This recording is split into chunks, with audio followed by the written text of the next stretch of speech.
Vamos estudar mais um pouquinho da Palavra de Deus? Então vamos lá, meu irmão. Hoje nós vamos estudar a respeito desse tema, andar em espírito. Meu irmão, faz muito tempo que eu estudo e que eu pesquiso a respeito de andar em espírito, né? E tem um versículo bem conhecido que eu queria trazer para nós aqui hoje, é Gálatas 5, versículo 16. Ele fala o seguinte: digo, porém, andai em espírito e não cumprireis a concupiscência da carne. Né? O que é concupiscência? É o desejo desenfreado da carne. Tá? É o que eu quero dizer, meu irmão. Ande em espírito e aí você não vai andar na carne. É isso que ele está falando. Tá? E para que a gente entenda melhor este assunto, vamos lá para Ezequiel 37. Eu já deixei marcado aqui, meu irmão, em nome de Jesus, né? Ezequiel 37, nós temos um exemplo aqui clássico de como é andar em espírito. Veja o que diz o versículo 1. Veio sobre mim a mão do Senhor, e o Senhor me levou em espírito e me pôs no meio de um vale que estava cheio de ossos. Veja, meu irmão, Deus levou ele em espírito, não foi fisicamente, tá? Então ele viu em visão, né, em espírito, um vale que estava cheio de ossos. E me fez andar ao redor deles, e eis que eram muito numerosos sobre a face do vale e estavam sequíssimos, né? Veja, meu irmão, presta atenção, ele foi em espírito, né? Eu digo para você, Ezequiel era um homem de Deus. Ele andava com Deus, ele lia a Bíblia, ele permanecia na congregação, ele ia para a congregação para aprender, para ensinar, para disputar a respeito da palavra de Deus, né? A disputa ali era uma disputa santa, né? Levantavam questões, eles debatiam para chegar a um consenso, tá? Mas ele era um homem espiritual. Veja que Deus levou, foi o próprio Deus que levou ele.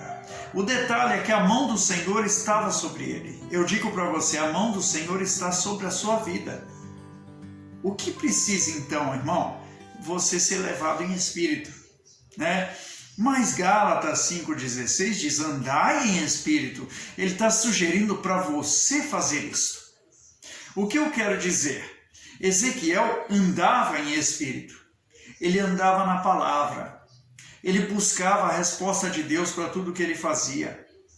Tem um motivo para Deus levar ele em espírito, meu irmão, né? E o que acontecia com Ezequiel aqui? Em espírito, ele via a situação do povo. Veja aqui o versículo 3. E me disse, filho do homem, poderão viver esses ossos? E eu disse, Senhor Jeová, tu o sabes, né? Então me disse, profetiza sobre esses ossos e dize-lhes, ossos secos, ouvi a palavra do Senhor. Se eu pusesse um esqueleto na sua frente, meu irmão, um esqueleto seco, sem nada, você iria falar com ele, não? Ô esqueleto, ouve a palavra do Senhor. Quem é que seria esse doido? Mas se Deus mandar, meu irmão, você entende?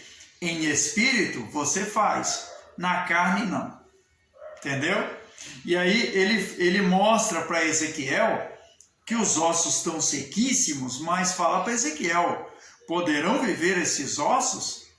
E ele sabiamente, ele devolve para Deus. Ele fala, Senhor, tu o sabes. Né? Era como se ele dissesse, Senhor, eu busco em ti a resposta para isso. Eu quero que o Senhor me ensine, me explique. Entende? Ezequiel era homem espiritual, meu irmão.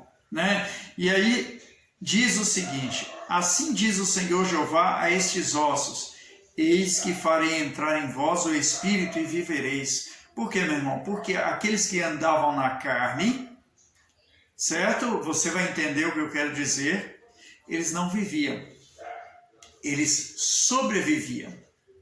Era uma luta danada, não é verdade? Para ganhar o seu dinheiro, para passar na faculdade, né? Para conquistar uma porta de emprego, para arrumar um casamento bom, um bom casamento, né? Uma família abençoada, é uma dificuldade danada, né? E é traição, é mentira que se é levantado. As pessoas hoje, meu irmão, não querem nem casar. Para você saber o bem da verdade, eles não querem nem casar. Por quê? Ah, não, vai ter todo esse trabalho, né? Para separar é mais fácil. Meu irmão, e depois a pessoa vai recorrer à justiça, né?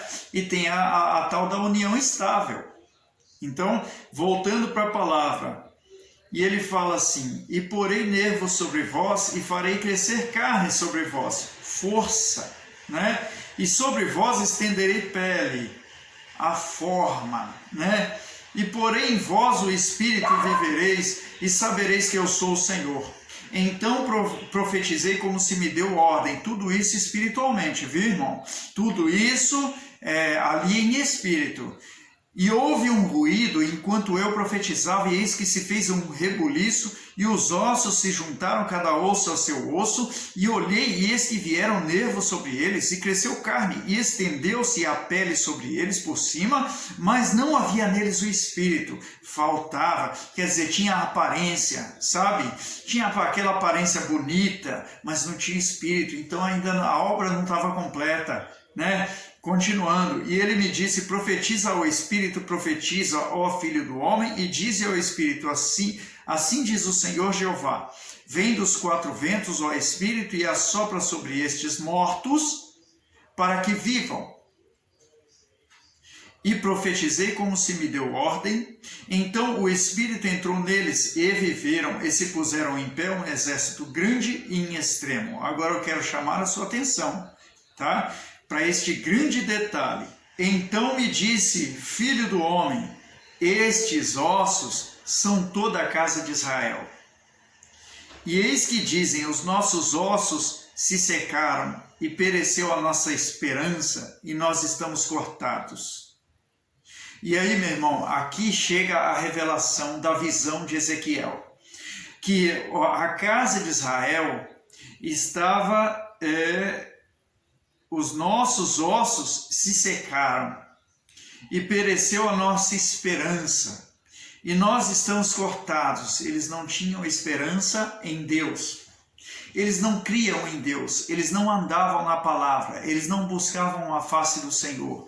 Estava cheio de gente que não queria saber de Deus, que não ia à casa de Deus, não orava, não lia a Bíblia, não fazia mais nada da obra de Deus. Pessoas totalmente desviadas. E Ezequiel teve a visão destas pessoas, como eles estavam, irmãos, sequíssimos.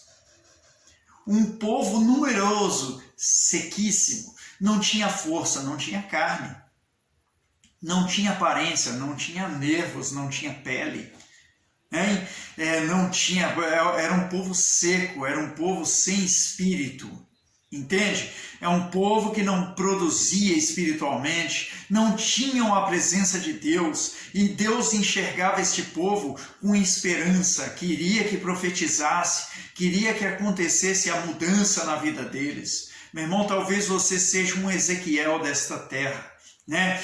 Para profetizar na vida do seu parente, daquele que está sofrendo. Aquela pessoa, você olha, meu irmão, Deus te mostra, Ele te leva em espírito, e aí você tem que enxergar, meu irmão. A palavra de Gálatas 5,16 diz: andai em espírito, meu irmão. Deus quer você em espírito. Para salvar aquela pessoa, você tem que andar em espírito. E anda em espírito quem anda na palavra, quem ora, quem busca a presença de Deus, quem se envolve com as coisas de Deus, quem se levanta cedo para interceder, meu irmão. Se envolve com Deus, meu irmão. Ande em espírito. Assim você vai sair da carne. Na carne, meu irmão, você não tem a visão, você não consegue enxergar. A pessoa está sofrendo debaixo do seu nariz. Na carne você não vê. Na carne você não consegue ajudar. Então você tem que andar em espírito. Então me disse: filho do homem, esses ossos secos, derrubados, caídos, prostrados, cheios de defeitos, de problemas, misturados. Não sabe que osso que é osso de quem. Não sabe o que vai ser do futuro, sem esperança. São toda a casa de Israel. Todos aqueles que se dizem que é de Deus. Todos aqueles que dizem que tem fé, que tem esperança, mas que não andam na presença de Deus, não têm esperança.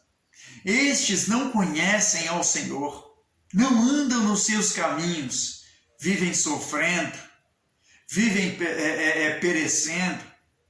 É o carro que bate, é o cobrador que fica ligando, é os eletrodomésticos que quebram, é o salário que ao invés de crescer diminui, é o casamento que não vai bem, as brigas, é o filho rebelde.